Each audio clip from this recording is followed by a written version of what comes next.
Hey everybody, I'm Jimmy Rance.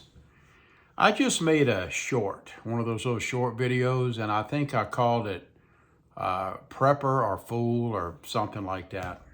And I really got to thinking about it after I made that short. And I realized that whenever I talk to people about prepping, I always say that I'm a practical prepper, that I'm not one of these doomsday crazy head weirdo preppers, these hoarders. But then I got to thinking, am I? Am I really a practical prepper or am I a fool? And when I really think about it, even though my intention at the time of being a prepper was to try to protect my family by making sure that there was enough food to go around, what I did is we overbought.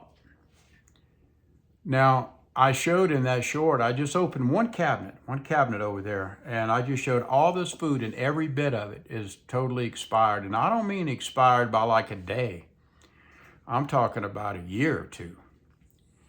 And whenever you let food, even though it's probably safe to eat, but you see it's lost a lot of its flavor, it's broken down, it's lost its texture. It's, I don't know. I wasn't thinking about buying this food for really health reasons, eating healthy. I bought it with the intention of survival, but I overbought.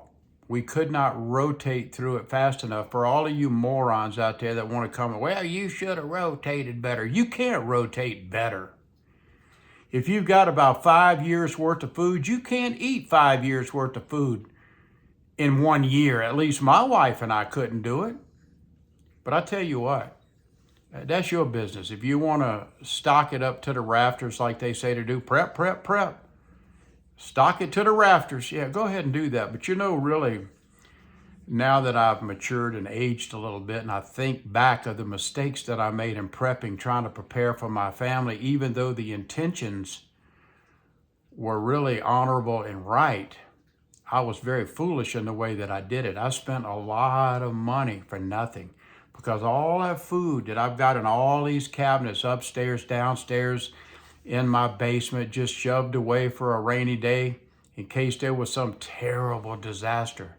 I was so convinced that something so bad's gonna happen and we're gonna have to live off of this food that we stored up for ourselves, like being little squirrels, storing it away, knowing that if anything happens, if the crap hits the roof, that we're gonna be okay. I can't donate it to the food banks because it's against the law. They have liability issues. They can't take this really expired food. They just can't do it. So to protect themselves, I can't donate it to them. So what does that mean? I get to donate it to the trash can. So what does that bottom line mean? That means there's thousands of dollars. There are many cruises that I could have taken with the money that I spent on all this food. I could have bought a lot of nice clothes for myself, for my wife. We could have gone on many vacations with all that money, but no.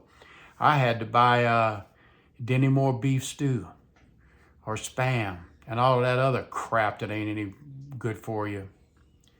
So I guess the bottom line to this is, even though you may think you're a practical prepper, are you?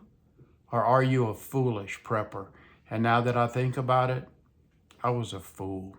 I was a foolish prepper. I would suggest to people, really, this is my opinion. Take it or leave it. I don't care. It's your life. Do whatever the hell you want to do. Think about staples, the staple foods, the flour, the sugar, the rice, all that kind of stuff. Learn how to cook from scratch and stuff like beans and all that kind of stuff, and make sure you have spices. Look at those really long-term foods. And also, there is something to growing your own food, if you can. I know not everybody lives on 150 acres and has a big John Deere tractor. I realize that. But if you can grow your own food, that's a big plus.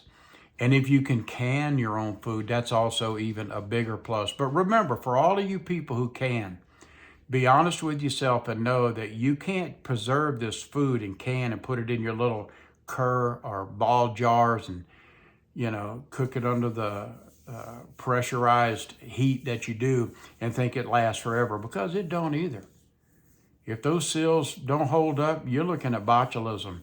Really, the food, whenever you can it, after about a year, you can expect it to maybe degrade some. Yeah, it'll last for years. It depends on how you stock it, where you put it in a controlled environment. So, but just be careful. Just be careful for those of you who can. Speaking of, I have 3 canners. One's sitting right over there. One is an All-American. That's about $400 or $500. I doubt if I'll ever use it again. Just more wasteful spending. Well, anyway, guys, that's all I really want to talk to you about today. Be a practical prepper, really. Put some food back. If you can make it, for your family for about 6 months, you're doing really good, really. But don't go bankrupt trying to stock it up to the rafters like a lot of these clownish, foolish prepper channels are trying to talk to you about. They act like, oh, it's in a can, it'll last forever. No, it won't. They're full of shit.